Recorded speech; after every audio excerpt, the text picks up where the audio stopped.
First of all, let me acknowledge the presence of distinguished speakers and panelists that are here, and the moderators as well. We recognize you and we welcome you very warmly. I would like to invite for the first panel with the theme or title, Leadership in Times of Seismic Global Instability. I would like to welcome, ask the panelists to please come take their seat before I ask the keynote presenter or speaker to come forward to give the keynote address for this panel session.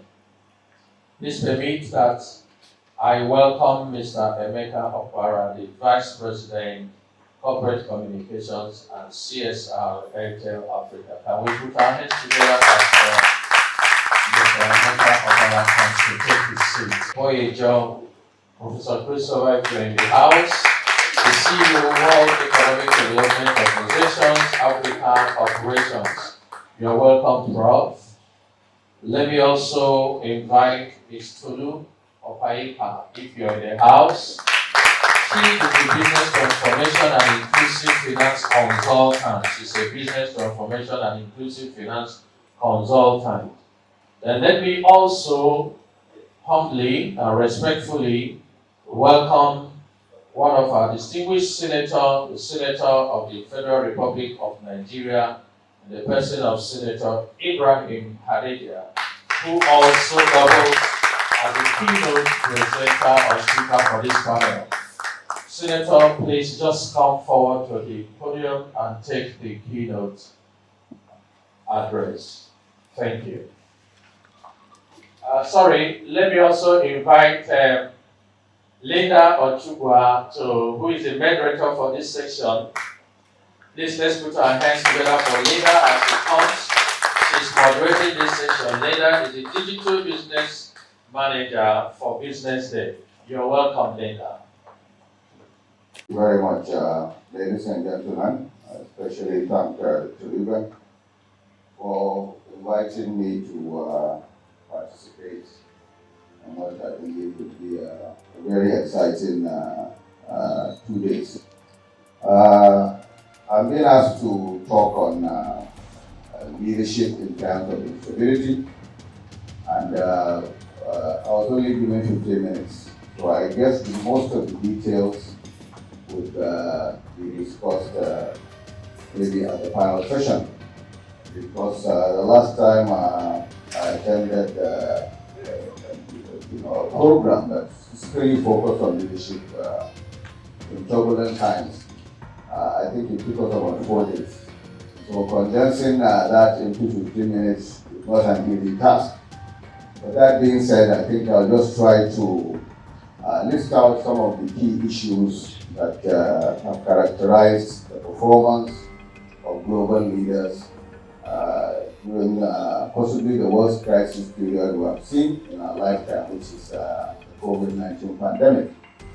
The COVID-19 pandemic was a crisis of, inestimable proportions. And it's not just a crisis that affected sectors or certain countries, it affected everybody. But having said that, I think the worst affected sectors during the COVID-19 crisis was invariably the travel industry, the hospitality industry, and to a lesser extent, entertainment. Between these three, they make up about 25% of global employment. And when COVID hit, it hit them hard. I'd like to give this example. It's in 2019, around June or so, when it became obvious that the pandemic had set in and global lockdown was taking place. Zoom, the video conferencing software company, was, according to the market, was valued at more than the combined value of the 7 top airlines in the world, which included IAG, British Airways, United, American, Air France, and so on and so forth. And that kind of reflects the kind of instability that we were facing at that period globally. So, like I said, I'll just limit myself to some of the key traits that leaders, especially in those affected sectors, exhibited. And some of them did well. They survived the crisis. They bounced back. And by the very nature of the path that they took, they have become almost icons when we're talking about crisis resolution.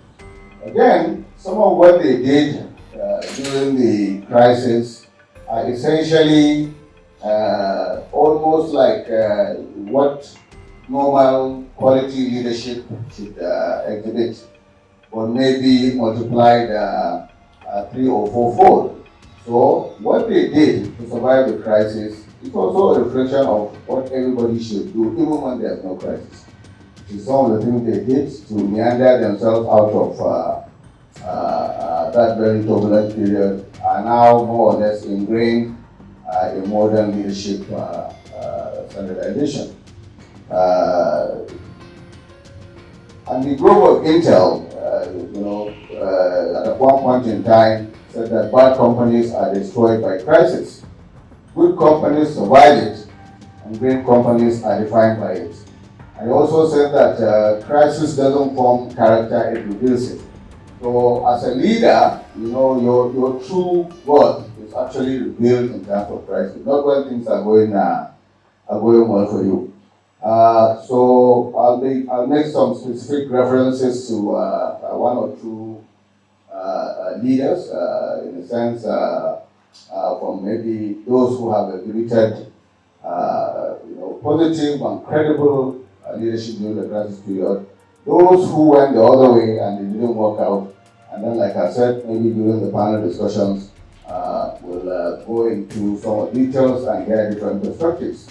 One of the first things that have been identified as a must-do in times of crisis is to be decisive. As a leader, you need to take decisions, and you may not have the best options at that point in time. But taking a bad decision is actually better than taking no decision at all. Because one bad decision can be corrected by subsequent decision. But if you just stagnate, then it becomes a problem.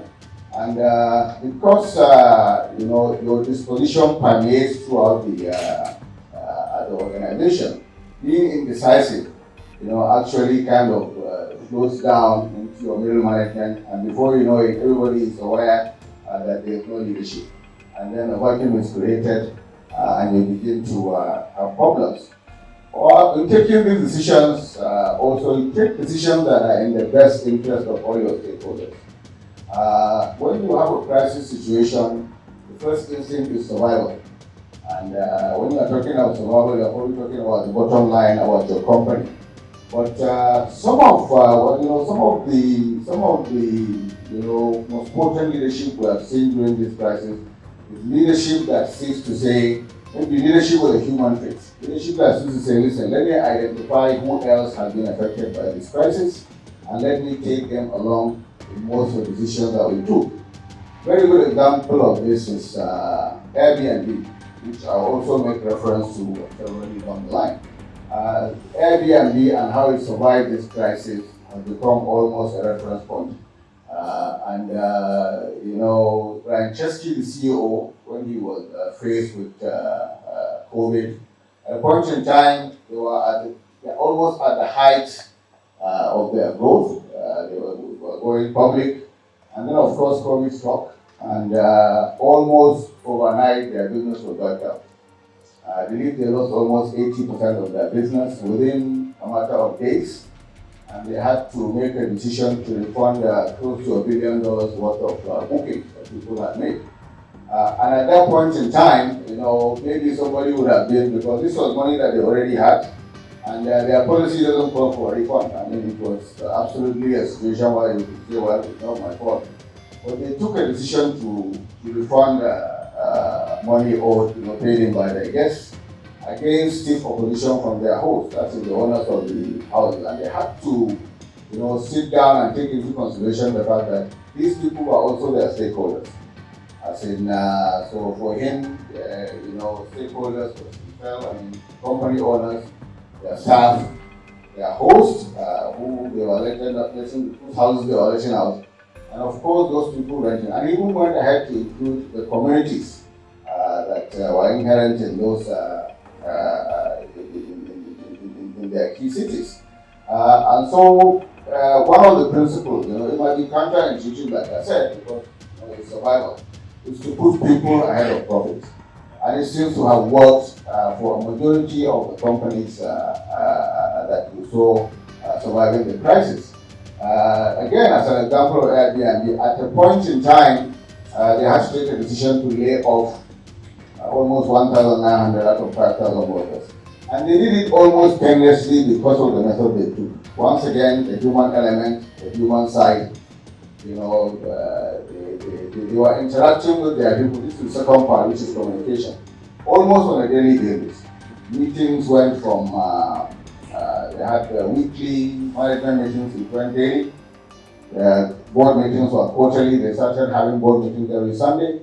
And when we decided that we really had to lay off people, they did it in such a way that it became, like I said, almost painless.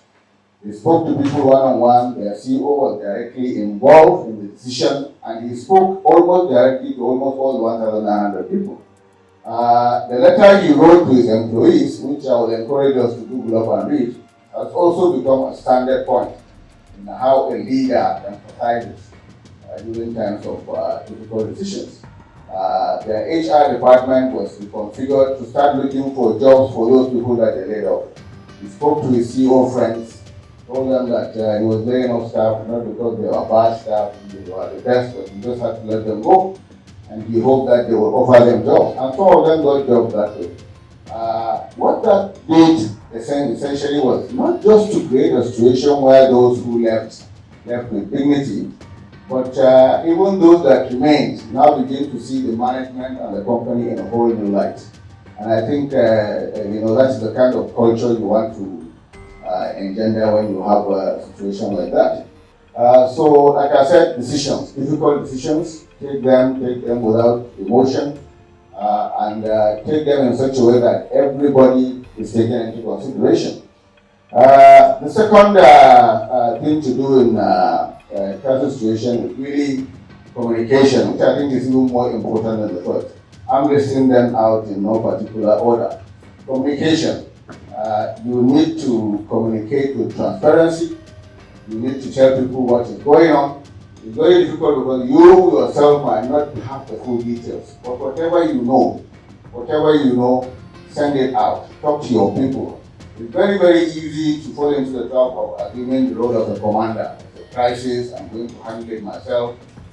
Because the moment your people realize that you're not handling it properly, it makes matters worse. It's said that it's even more important to communicate when you don't have the answers than when you do. Again, Airbnb, how they ramped up, the level at which they met and the frequency at which they met. This is also reflective in what we saw happening in Delta Airlines, who are losing almost like $100 million a day. And they also took a decision, the CEO took a decision to just tell people what he was getting on a daily basis, whether he understood it or not. Doing that, you see, when you communicate, you are essentially asking for help. You are not telling people that as the CEO I have all the answers. And once people have that sense of involvement, you begin to get a lot of initiative, you begin to get a lot of ideas. Some of the solutions they took, some of the solutions that became apparent actually came from low-level employees. The ideas that came up, the innovation that, because they felt that, I'm being given a role too, and I'm being given an opportunity to also get involved in the solution process. And so they get a lot of ideas, as opposed to a situation where you just draw the line and say, I really have no idea. We saw how effective communication in crisis. I'll give an example of the outgoing New Zealand Prime Minister, Jacinda Ardern, who became became also almost a poster girl for how leaders should react. First was when they had the unfortunate crisis where somebody went and killed almost 51 people during Friday prayers at the mosque. Very, very sad point in their history, but the way she handled it, the communication. She wore a headscarf, to pay her respect to the Muslim family that she was visiting. She was going from house to house, offering sympathies on behalf of the government. And at the end of the day, she also took those decisive steps that gave people the confidence that yes, we have a leader who was faced with a situation. Look at what's happening in the United States. In the last 1 week, I think there are almost like 5 or 6 incidents. Despite having maybe the largest incident number of these shootings, they still have not been able to do anything about their gun laws.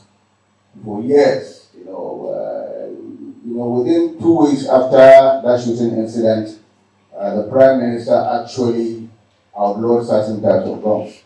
And she came up with a program that gave even those who had legitimate weapons an opportunity to hand them in and get paid a substantial amount of money, which worked. And it sent a very, very powerful signal even to those directly affected by that whatever. And opposite of that, when we have a crisis and when the message becomes mixed up, it's also another lady Prime Minister, which is Liz Truss of the UK. She came in when there was, at a time of great economic upheaval.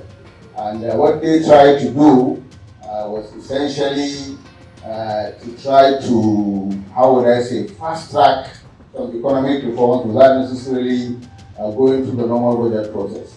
So they came up with this set of reforms that nobody understood.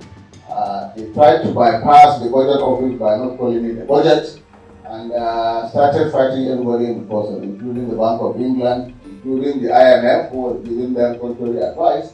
So at the end of the day, the message was lost. The market did not understand what they wanted to achieve by those economic returns. And of course, the pound took a nosedive. Everything else followed through. And within a matter of weeks, she became one of the most discredited prime ministers in British history.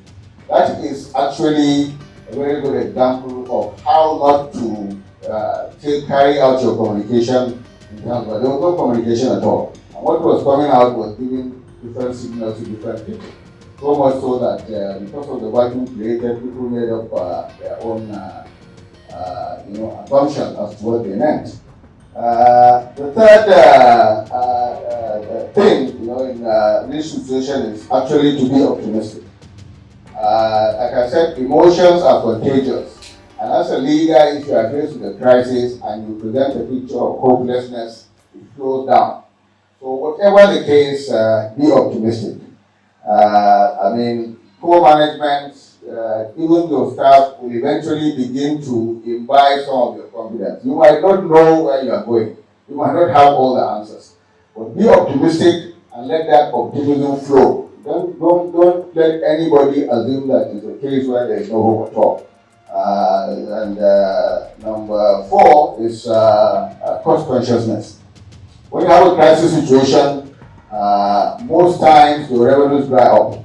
Again, the COVID experience, again, the hospitality industry and airlines. When your revenues dry up, they dry up at a time when you also need funds to manage that crisis. So, it's very, very important to be cost conscious, look for money wherever you can find it, and to create some kind of buffer for when the times will come where you begin to take decisions that have expenditure implications. And of course, give up power, delegate. Very easy to fall into the trap, like I said earlier on, of saying, okay, everybody is looking up to me, I'm in charge, how do I get out of this? It's counterintuitive. When you're in a crisis situation, you need to, let everybody see your vulnerability, know that you don't have all the answers. Delegate as much as possible.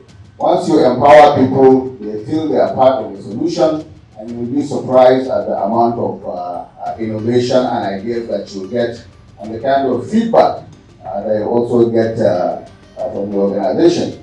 The last is prepare for the rebound. As you are managing that crisis, keep an eye on the future.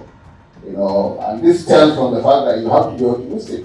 Know that it's going to be temporary, it's not going to be forever. And as you are handling it, also begin to make plans simultaneously for when the crisis is gone and how to rebound back, how to get into the market faster than your competitors, how to come up with new products, and so on and so forth. It's a lot to ask.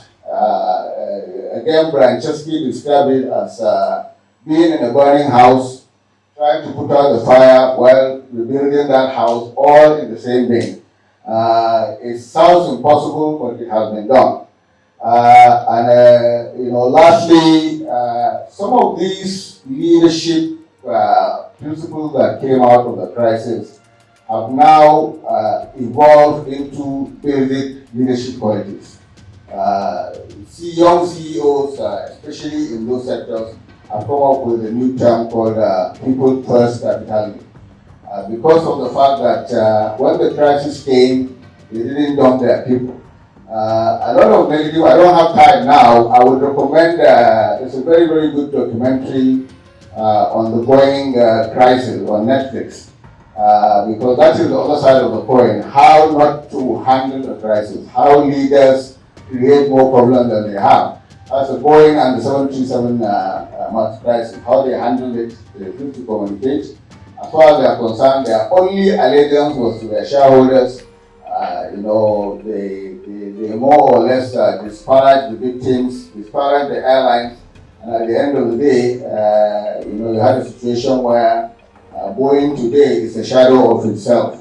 And all because, like I said, so this is the opposite end of the people first capitalism mantra that people like Airbnb, Delta, and so on and so forth are putting up. That is to say, identify stakeholders, whatever decision you are going to do, carry everybody along. It's not just about you and the customers. It's about people that are directly or indirectly affected by your business. And they believe that it was a winning strategy for them. And anybody that applies it will also see that it's a winning strategy. My 15 minutes is up. Like I said, it could have gone on for much longer. But this is trying to condense, like I said, a 4-day program into 15 minutes. I hope if there are any questions, we can take them up at the panel. Thank you very much for your time. Nigeria due to navigate, the risk in these uncertain times. And so we're having our keynote speaker again on the panel with me, but I would just like to start from my right side, good to have you on the panel, Mr. Emeka. So first thing first, I just want to share for like a minute. We just want to look at what the uncertain times are like now, and then what is it going to look like. I will have a few questions, and then I'll take questions from from the audience. So please, if you have your questions, if you want to read it out yourself, I will come into the crowd, and then you can ask questions. If you want me to read it for you, you can write it, and I will ask our panelists. So I'll start with just a minute round. Everyone to talk about what the uncertain times are now and what we can do to. Thank you very much. Thank you, Senator. That was amazing. You continually did the work. I mean, just got to see that. Well, I was seriously, thank you, ladies and gentlemen. That was a good way to start this conversation. Now, I don't know if anybody ever anticipated COVID. Nobody. No scientists on this planet. I'm not sure anybody has made that claim. But the reason I say this is because as part of my job, I do crisis communication or crisis management. And one of the things I learned over the years was that you can never ever know. It's a crisis. That's why you don't know what's going to happen. So you can anticipate crisis. So if you work in the airline business, I'm sorry, but you have to anticipate plane crash, you have to anticipate delay, and so on. If you are on an aircraft, and there is massive problem, and people are crying and praying, and you fly a lot in the cities, just watch the processes. They have signed up their life. That's what they see. These people are That's what he was saying. He was speaking. In time of crisis, the leader has to be calm. You cannot communicate hopelessness. If the air hostesses start running up and down, you will die before the plane lands. Eventually, the plane, most planes land, by the way. There are not as many plane crashes on this planet as domestic accidents, car crashes, and Okada accidents. Truth is that those things happen. So people have to plan. Airline hostesses, pilots have to plan. If you work for a company like I do, you probably will have to start thinking about this when the price of diesel comes and you have done your business plan. That's the crisis already, and the price of diesel changes, and you have to be business. You can tell them that there's no people so you can. So what am I saying?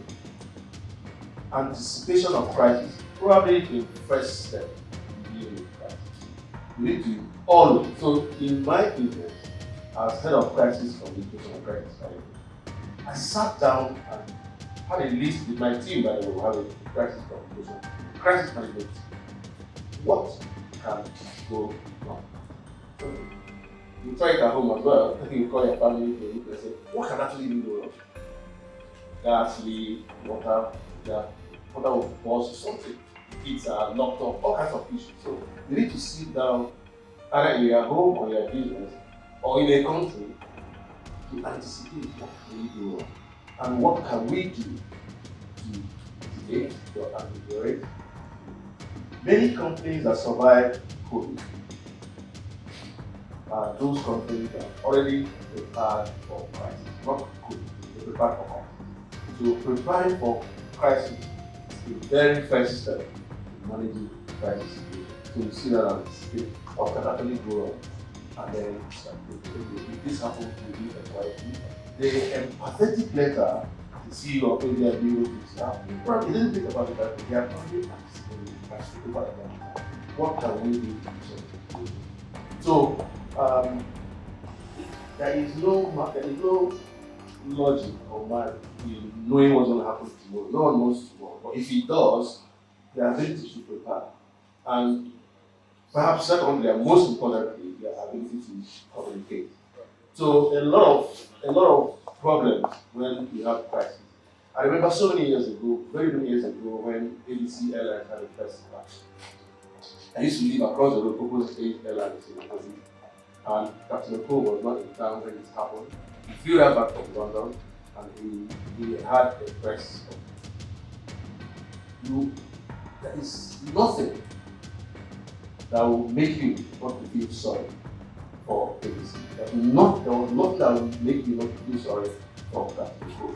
And in fact, he could have lost their life. The way he spoke about it. So communication is actually a very major factor in dealing with crisis. You think about communication, what you say, who you say, and as you say, stakeholder validation. If you understand your stakeholder, every stakeholder has a different need. So you know the need, we call it stakeholder needs analysis. You know what each stakeholder wants. That's right. Maybe I should stop there for now. Thank you so much, Ibrahim. Very well. You mentioned something about the airlines. Recently on Monday, there was also like a serious crisis in the airport. If you had anyone flying, they were all stranded there for over 10, 15, 20 hours. I think there was a strike by NACO, and that NACO strike started at 12 midnight. So even the people that worked on Sunday night did not even know that there was going to be a strike on that next morning. And it was crazy because the thing about airline is that you miss your ticket, everyone is affected. And then that trickles down, you miss your connecting flight, you miss your booking, you miss your money. It was really very bad, but somehow, I think we were able to have like a concessional meeting with them and tell them to go back. And most of the people that actually were able to still fly on Monday till now haven't received their bags. And some of them, but so you need to just say, there are so many things that are going to happen and that you are not prepared for, you don't even see it coming. But how do you manage it? How do you communicate to people and make them feel safe that you're going to get your bags and you feel safe, if you haven't gotten it in transit? It's really very important for you. Yeah. Well, it's a golden opportunity to be here. I wear two caps too. I came from the academics and now I'm in the corporate world. And it's a paradigm shift that one have to make. And By my job now, I travel a lot. I travel a lot to many places, but essentially I'm a very private person. I'm a very private person with no ramifications.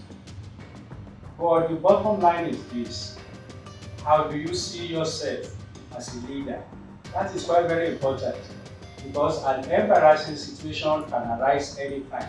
I remember while people are talking, the senator has spoken at length, and a leader can face an embarrassing situation. I came from the academics, I went straight into the UN system, and I was there till I become the CEO of this American foundation. I'm on the board of the American Foundation. We are 17, and I think we have only 2 black men, myself and my vice, who is a Ghanaian. But until I started traveling across Africa, that I respect Nigeria more. Nigerians are civilized people, they are cultured, but when we are among ourselves here, we tend to be very critical. And at the same time, Nigerians are very critical people. Boy, if God should sit down with Nigerian, I'm sure Nigerian will start finding fault in him. That's as difficult as we seem to be. But the bottom line is that life is a go or no go situation. You go, you die. You do not go, you die. What will you do? You just go. You just have to go. I think about 8 months ago, I traveled to Dhaka, Bangladesh. Normally, I don't know what pushed me today. I'm a young man in my 60s, but from age 50, I stopped putting on these Western clothes. So I traveled to Dhaka, I put on my kaftan, my senator, with Hausa cap. I came out of the airline. Unfortunately for me, my employer should not know of that. I have the right to book a first class ticket, but I wanted to save money. I said, what is it? So I booked a premium economy. And when you go in economy, the treatment is different. So by the time we got to the immigration desk, the immigration guys, they haul on me like a criminal. I was calm. I followed him. He said, "Where's your passport?" Nigeria. I said, "What's the problem?" Oh, he said, "Here they come again." And then we talked. He said, "Where am I going? Where am I coming?" I said, "You are insulting me. I'm invited by your government here. You know what you can do? If you don't want me to enter your country, please send me back. I will go back."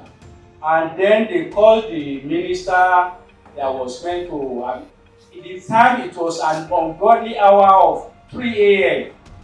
So, but they called the minister. That is one thing that really impressed me. And the man said, oh, don't treat him like that. This, that. And the immigration officer now, they apologized. They said, I said, no, that your apology is not good enough for me. I hold a diplomatic passport. You cannot treat me as a nobody. But at the second day, I visited the Metropolitan Police of Dhaka. They did all the normal things. They apologized and whatever. And the core issue is, the man said, but Professor, what happened? You are so calm. I said, well, because I'm not coming here. You need me. You invited me to your country. You need me. But your problem is I travel premium economy. You are expecting me to be in suit, to work with whatever. You saw me simplistic, and you saw me in whatever, and you thought you could, but they apologize. A good leader must always be humble. We must always have that humility. Because the bottom line is, you are not going to be there forever. Whatever position you hold, one day you're going to live here. And a good leader must always equally know that this is a digital age. And on a digital age, you have to be on course 24/7.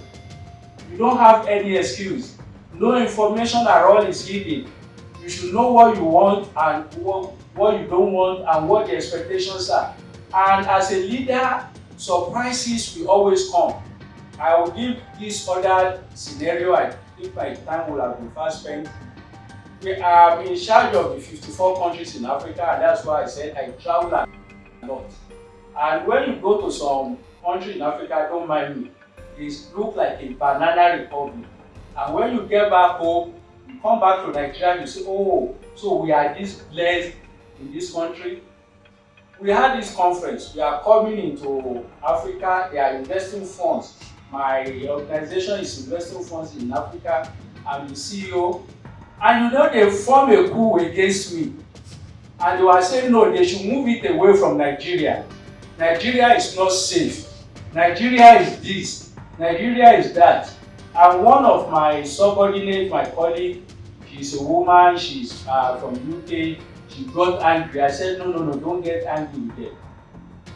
When I picked up the microphone, they expected me to be tossing. I said, well, there is nothing you guys can do. The headquarters of African operations is going to be in Nigeria. And why is that? Nigeria is the biggest country in Africa. Nigeria has the highest GDP in Africa. I started hearing the other qualities. That initially, I told the group chairman that I wanted us to be based in Nairobi. He agreed that we will be in Nairobi. And later on, he told me that they said, no, it has to be in Nigeria. I said, yeah, I know that, but I don't want you to feel that because I'm Nigerian. And some people just came. I'm supposed to be the head of the organization. And some, I don't like using hard words, said, no, it cannot be Nigeria. We'll be coming in February. In February, there will be election in Nigeria. Blah, blah, blah. They kidnap people in Nigeria or whatever. But I handled it in such a way. At the end of the day, I won all their hearts. And they were telling me, oh, please, can you allow us to come before the time? So as a leader, you will get embarrassing situation. You can be embarrassed, but the embarrassment could be as a result of intimidation. One thing I know, that other African countries, they feel intimidated with Nigeria. They feel unequal. Why, I don't know. But and of course, we have some bad people in Nigeria, no doubt about that. We have them everywhere in the world. That's one thing I always tell them abroad. Our reputation is bad in a way. When you are in a place, they always think, oh, maybe he has come to do this or that. But it is for you to know what you believe in. And as a leader, you have to approach issues from position of influence and not of power of control.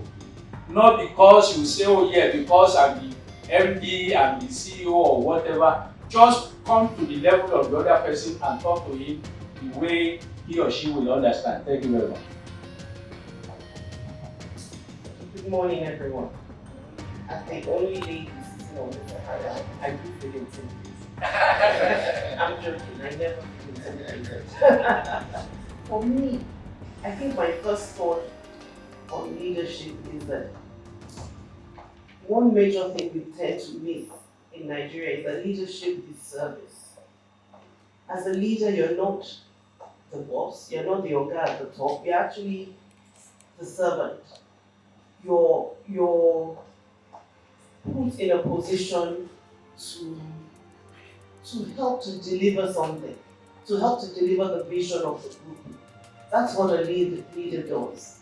But you know, I feel that one of the problems that we have in Nigeria is that we believe that as a leader, or if I'm in a uniform, for instance, that gives me the authority to break the rules.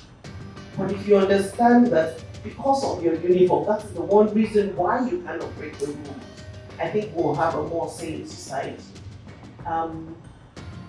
My thoughts around leadership, around how one can be an effective leader in a situation of crisis, is to be inclusive. Inclusivity, you bring people in. Professor has just explained, you win people over with your voice. You include everybody as you walk through a difficult situation. At the time of COVID, and we all have to understand, COVID was not something anybody envisaged. If we had had a magic ball to show us what would happen, and somebody said, just predict what's going to happen, I'm not sure anybody in decades to come would have described COVID as it came upon us. At that time, I was CEO of a microfinance bank. And the last thing we had envisaged, we used to have our strategy sessions, structuring sessions, imagine what this would be and that would be. But nobody ever, we were not even sure how it was going to pan out. And I remember that as 2019, March, we had a delegate, a group of us from the microfinance industry had gone on a trip, a learning trip to Germany. So I was at the beginning of March, we were in Germany. And I returned from that trip and had to shut the office down. And honestly, it was the strangest thing that we had to do. My first morning of not going to the office during the COVID period, I didn't know what to do with myself. I woke up in the morning and I thought, okay, so what happens now? But as time went along, we all had to design a way to engage ourselves. And don't forget, this is an industry where we have customers at the very bottom of the pyramid. They're not customers that you deal with from afar. These are customers that you have to engage on a one-on-one. So we needed to figure out how do we communicate with our customers during this period without having to leave our homes, the lockdown was the strangest thing for us. But we figured it out. And we figured out a way to keep business going, to keep communication. Both Professor and the Senator have mentioned very critically, communication is the most critical part of leadership. You have to find that language that communicates to everybody what you're trying to deliver, what you're trying to achieve. If you are unable to reach, because communication is not about talking, it's not about presenting, it's not about delivering. Communication means you made a statement, you said something, you acted in a certain way, and the people that you're communicating with have received it in a certain way. If they haven't received it in a positive way, or in a way that they at least understand what your purpose is or your vision is, then you failed as a leader. So we need to, for me, very critical times, and then you just have to be innovative and bold. At critical times when the crisis is at the best, you have to just beat yourself on the chest and say, you know what, if I die, I die, let's go. Yes. So it's to me, that's just the way of getting through it. And it was a very difficult time for the organization at the time. It was a difficult time for me personally, because like I said, I was used to getting up in the morning and going to work. To get up in the morning and start wandering around the house was a very strange thing. But we did get through it. So my message is inclusivity is critical. Communication, like everyone on this panel has said, is very, very critical. And most of all, as the leader, you're the servant. You're there to serve, not to push people around or make them do what you want them to do. You're there to listen to what they are able to contribute to your vision and then deliver that vision and guide everybody along the way into delivering that vision. Thank you very much. Thank you so much. So I'll just quickly go into questions from the audience, since we've already had the 15 minutes from the video keynote. Now, this is my question. You are the leader of an organization, let's say from the private sector perspective, and you are faced with a particular crisis. Now, you said the people first. So, I have two people here, my customers and my staffs. Who should I take first? Priority before the other? That's my question. I'm going to use COVID as an example for a very long time because it's something that nobody has ever experienced before. nobody takes priority over the other. You have to find a way to balance out the act. And I remember that one of the critical things that came through in the COVID period, and we still talk about it today, is mental health. It played out for everybody. How do we cope? Not only with the fact that people were losing their jobs like they'd never imagined, people were facing all kinds of difficulties, and God forbid you actually caught the virus. It was a terrible thing to go through. So, who do you prioritize? You find a balance to say that let's work in a way that delivers service to the customer the best we can. Again, communication. My dear customer, you would have seen me in your office, in your shop before. But today that I cannot come to your shop, let's talk on the phone. For your staff, continue to communicate with them. How are you feeling? How are you doing? The pressures. The COVID period was probably one of the times that people worked harder than they'd ever done. Harder than they would have done if they went into an office physically. Because at that time, people could continue to engage with you from the moment you wake up in the morning. We used to have meetings from 8 a.m. in the morning all the way through to 5 p.m., 8 p.m. at night, not a break in sight. Because things were changing every single minute. So you don't really prioritize one over the other, but you make sure that you continue to have a touch point with every single person that you're responsible for, should I use the word, at possible times. I think that one of the best conversations I have, and I'll pass it on to somebody else in a minute, one of my staff actually calling me at the time to just unburden. Now, typically, maybe I wouldn't have had that time if we were working physically in an office. But she was under a lot of pressure. She was under a lot of stress within the home, trying to cope with children that were not going to school, cope with her work engagement, and also cope with running her home. And she just needed somebody to unburden to. What we also put in place at the time was professionals for people to talk to. We put in place psychologists that the staff could dial into and say, look, this is what I'm going through. People didn't want to admit that they had the COVID. It was a terrible thing because at the beginning it carried some kind of stigma. So all those things needed to be dealt with on every level. And at the same time, communicating with your customer and letting them know we didn't go away, we're still here, we're still serving you. Thank you for that question. Thank you very much. I think you got it perfectly. But, and the point there is, when push comes to shove, I think that's where you're going to. If you had a choice, who would you prioritize? And I can tell you for free that I'll prioritize myself. Some crises, you focus on the body, you focus on the mind, and you start. Okay, so I work for Airtel. I'm sure you know Airtel used to be Connect, used to be Mobile, it used to be that, it used to be that.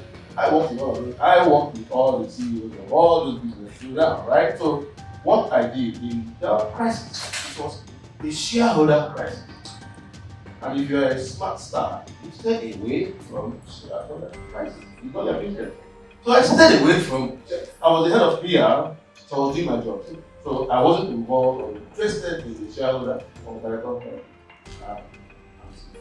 Many people who got involved didn't make it eventually because you also need to prioritize what kind of situation you get to report. So crisis depends on what's happening. You need to be smart and wise enough to choose and say, we need to concentrate. If you have employees in the north, or let me say now in the southeast, where there are some of these terrorist activities and all that, the way you manage those employees out there in those obviously different from the way you manage in slightly safer places. So you put in measures to take care of people who are there. Don't go out on that. Okay, let's say they have a lockdown on one day and you're not sure who is in charge, you're not sure who is taking it. My plan, my priority is my staff. Please stay home on Monday. Don't get yourself involved in anything. Don't be brave. Stay home. Until we are sure of who is doing this, alright? So you will always have to be situational in analyzing how to prioritize your stakeholder. Thank you. Strike a balance. And I think a good comparison is anyone asking you to choose between your wife and your mother. You can't tell your wife that you prefer your mother, and you cannot tell your mother that you do. So at the end of the day, you just have to strike a balance. Now, I'm a last child. My family lives abroad. Most of the time, up to now, and I think I'm a grandfather now. Once in a while, I go and spend the night with my mom. Because I'm a last child, we have to talk about whatever, come and greet me in this same Lagos. But when my family, everybody in the family is around, I don't do that. When she's not around, when I'm the only one around, we tell her, Mama, prepare this for me. But she dare not prepare food and send to me when my wife is at home. There will be crisis. There will be crisis. So you just have to strike a balance. And you will strike that balance without telling either. Yes. Or either of the party where they stay. Thank you. That is independent of any political affiliation. That have the responsibility to develop a visionary plan, a developmental plan for our nation. That's irrespective of the parties that is in leadership that comes into power, can maintain and track as yearly and whether it's tenure based track in progress, as desired in the nation. Do we have such agency? And if why has it not worked? Thank you. Any political whatever, it's difficult because I would not say that they are independent. We have the Project and National Planning Office, which is works closely with the Ministry of Finance to formulate national policy. We have the National Institute for Policy and Strategic Studies, which is a think tank, but also an institution that trains people who are viewed or got to a certain leadership position on policy. That you can say they are independent, but essentially these are all government agencies. And even when you go to most Western countries, most bodies, most think tanks that saddle themselves with the responsibility of coming up with policy, of assessing national policies, digressing, they're all independent. They're either funded by the private sector or they derive their funding from membership. It's very, very difficult to have completely independent body that speaks to policy, but that is also part of the executive arm. I mean, you are funded by government, you are probably appointed by the executive. And we see that happening a lot now in this time of economic turbulence, where we are beginning to question the independence of the central bank, beginning to question, for example, where the debt management office is deriving its statistics, because essentially you just tell them, oh, we want more money, and then you find that targets, set shit, and so on and so forth. If they were truly independent, not tied to government, maybe we'll have a different outcome. So it's a bit of a challenge, really. You have these bodies in place, but I, for one, do not know of any independent organization or institute or body that is purely involved in just looking at our policy and commenting on it. I don't think so. We're taking notes, and maybe like someone that's says, maybe like someone that's inclusive, maybe like someone that's compassionate and kind, knows how to pass the message. Communication is key. That's the only thing you take away. What you say, when and how you manage all the stakeholders, whether they are customers and whether they are shareholders. you need to manage them properly. I'm sure we'll come out of it. On that note, I want to say thank you for your time.